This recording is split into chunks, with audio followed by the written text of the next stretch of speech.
പിക്ക് ഏറെ സ്വാധീനമുള്ള ജില്ലയാണ് പാലക്കാട് ജില്ല. മലമ്പുഴയും എം ലിജു ഇപ്പോൾ നമ്മോടൊപ്പം ചേരുന്നു. ഇപ്പോൾ പാലക്കാട്ടെ ഈ ഉപതെരഞ്ഞെടുപ്പിൽ വോട്ട് എടുപ്പിന് ദിവസം മാത്രം ബാക്കി നിൽക്കെ, മണിക്കൂറുകൾ മാത്രം ബാക്കി നിൽക്കെ ഉള്ള സന്ദീപ് വാര്യരുടെ കോൺഗ്രസിലേക്കുള്ള ഈ വരവ് ഏത് രീതിയിൽ അത് ഈ തെരഞ്ഞെടുപ്പിൽ ഗുണം ചെയ്യുമെന്നാണ് കരുതുന്നത് ലിജു? ഞങ്ങൾ നിലവിൽ തന്നെ പാലക്കാട് നിയമസഭാ ഉപതെരഞ്ഞെടുപ്പിൽ കോൺഗ്രസിന് ഐക്യജനാധിപത്യ മുന്നണിക്ക് വ്യക്തമായ മുൻതൂക്കമുണ്ട്. സന്ദീപ് വാര്യരുടെ വരവോടുകൂടി അത് കോൺഗ്രസിന്റെ സാധ്യതകൾ കൂടുതൽ ഉയരുന്ന, അല്ലെങ്കിൽ ഭൂരിപക്ഷം കൂടുതൽ ഉയരുന്ന സാഹചര്യമാണ് നിലവിലുള്ളത്. മാത്രമല്ല, സന്ദീപിന്റെ ഒരു മാറ്റം അത് പാലക്കാട് ഉപതെരഞ്ഞെടുപ്പിൽ മാത്രം ഒതുങ്ങി നിൽക്കുന്ന ഒന്നല്ല. സന്ദീപ് പറഞ്ഞൊരു കാര്യം, വെറുപ്പിന്റെ ഫാക്ടറിയിൽ നിന്നും സ്നേഹത്തിന്റെ കടയിലേക്ക് വരികയാണെന്ന് പറഞ്ഞാൽ ആശയപരമായ ഒരു മാറ്റമാണ്. കേരളത്തിലെ കോൺഗ്രസ് BJPയുടെ ഒരു ആശയപരമായി നേതൃത്വം കൊടുത്തിരുന്ന ഒരു വ്യക്തിയെ തന്നെ പരിവർത്തനം ചെയ്യാൻ സാധിച്ചു. അയാൾ CPM ഒരു ഓപ്ഷനായി സ്വീകരിക്കാതെ കോൺഗ്രസിലെത്തി, കേന്ദ്രത്തിലും സംസ്ഥാനത്തും പ്രതിപക്ഷത്തിരിക്കുന്ന കോൺഗ്രസിലെത്തി എന്നത് കോൺഗ്രസ് പാർട്ടിയെ സംബന്ധിച്ച് ഒരു ശുഭസൂചനയാണ്. അത് ഒറ്റ ഒരു ദിവസം കൊണ്ടോ അല്ലെങ്കിൽ ഒരാഴ്ച കൊണ്ടോ അങ്ങനെ ഒരു വലിയ വെറുപ്പിന്റെ ഫാക്ടറിയിൽ നിന്ന് വിമോചനം നേടാൻ കഴിയുന്ന ഒരു അവസ്ഥയാണോ? അത്ര ലഘുവായിട്ട് അതിൽ നിന്ന് ഉറയൂരി പോരാൻ കഴിയുമോ? അത് ഒരു ദിവസം കൊണ്ട് സംഭവിച്ചതാണെന്ന് ഞാൻ കരുതുന്നില്ല. സന്ദീപ് വാര്യരുടെ മുൻകാല നവമാധ്യമ പോസ്റ്റുകളിലും കൃത്യമായ ചില സൂചനകൾ വ്യക്തിപരമായി ഞാൻ അതിനെ നിരീക്ഷിക്കുകയാണ്. മതമൈത്രിയൊക്കെ സംബന്ധിക്കുന്ന നിലപാടുകൾ അയാൾ പ്രഖ്യാപിക്കുന്നുണ്ടായിരുന്നു. അതിന്റെ പേരിലാണ് അദ്ദേഹത്തെ ഈ വക്താവ് സ്ഥാനത്ത് നിന്ന് മാറ്റി നിർത്തിയെന്നത് വെളിപ്പെടുത്തലും ഇങ്ങനെ ഉണ്ടായി.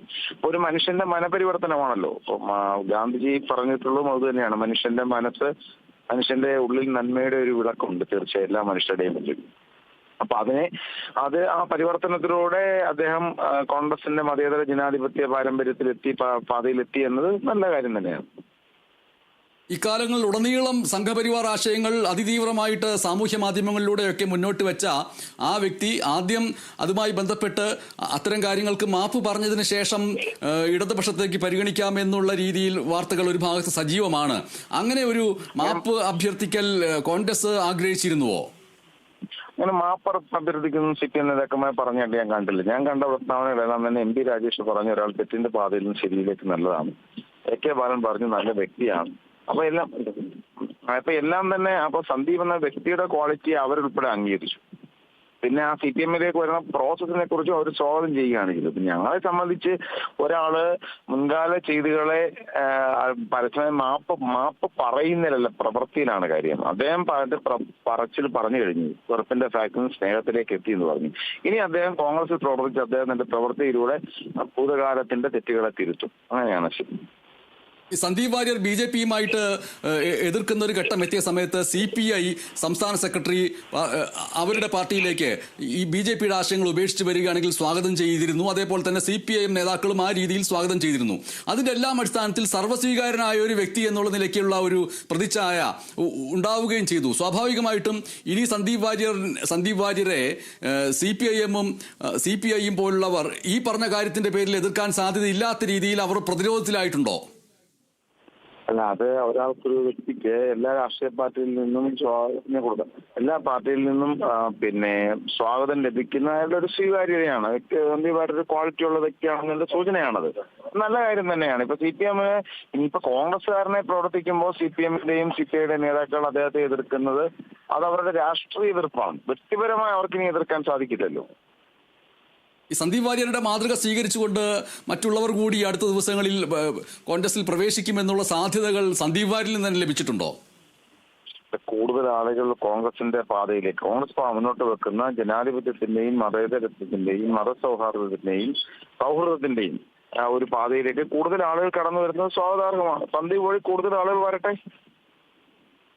ശ്രീ എം ലിജു, സന്ദീപ് വാര്യരുടെ ഈ വരവ് BJPക്കകത്ത് വലിയ ഒരു വാശി ഉണ്ടാക്കാൻ സാധ്യതയുണ്ടെന്ന് കരുതുന്നുണ്ടോ? ആ വാശിയുടെ പുറത്ത് കോൺഗ്രസിനെയല്ല നമ്മൾക്ക് തോൽപ്പിക്കേണ്ടത്, സന്ദീപ് വാര്യനെ തോൽപ്പിക്കാനെങ്കിലും നമ്മൾ ഒറ്റക്കെട്ടായി നിൽക്കണമെന്ന് BJPക്കകത്ത് ഒരു ചിന്തയുണ്ടാവുകയും അത് വോട്ടെടുപ്പിനെ ബാധിക്കുകയും ചെയ്താൽ? ഞാൻ പറഞ്ഞല്ലോ, ഞങ്ങൾക്ക് BJPയിൽ അനൈക്യം കൊണ്ട് ജയിക്കേണ്ട ഒരു പാർട്ടി അല്ല കോൺഗ്രസ്. ഞങ്ങൾ നരേന്ദ്രമോദി ഉൾപ്പെടെ പരാജയപ്പെടുത്താൻ ശ്രമിക്കുന്നത് BJP എന്ന ആശയത്തെയാണ്, അത് വ്യക്തിയല്ല. ഇവിടെ സന്ദീപ് വാര്യരുടെ പേരിൽ BJP ഒരുമിച്ചാലും BJPയുടെ ഐഡിയോളജി അവിടെ നിൽക്കുകയാണ്. ആ ഐഡിയോളജിയെ തന്നെ പരാജയപ്പെടുത്തണമെന്നാണ് ഞങ്ങൾ ആഗ്രഹിക്കുന്നത്. അല്ലാതെ അവിടെ സന്ദീപ് വാര്യർ അനുകൂലികളെന്നോ സന്ദീപ് വാര്യർ പ്രതികൂലികളെന്നോ ഇതൊക്കെ ഞങ്ങൾക്ക് അപ്രസക്തമായ കാര്യങ്ങൾ മാത്രമാണ്. ശരി, വളരെ നന്ദി ശ്രീ എം ലജു. ശ്രീ റഹീം CPI നേതാവ് ഇപ്പോൾ നമ്മോടൊപ്പം ചേരുകയാണ്. റഹീം, MS ബനേഷാണ് സംസാരിക്കുന്നത്. ഈ സന്ദീപ് വാര്യരുടെ ഇപ്പോഴത്തെ കോൺഗ്രസിലേക്കുള്ള വരവ് അത് വലിയ രീതിയിൽ കോൺഗ്രസ് ആഘോഷിക്കുമ്പോൾ അതിനെ വിമർശിക്കാൻ കഴിയാത്ത രീതിയിൽ ഒരു പ്രതിരോധം CPIഎമ്മിന്റെയും CPIയുടെയും ഒക്കെ മുമ്പിലേക്ക് വരുന്നില്ലേ? കാരണം സന്ദീപ് വാര്യർക്ക് സ്വാഗതം, ആശയങ്ങൾ ഉപേക്ഷിക്കുകയാണെങ്കിൽ എന്നുള്ള ഒരു വാക്കുകൾ വെച്ചിട്ടുള്ള സ്ഥിതിക്ക്.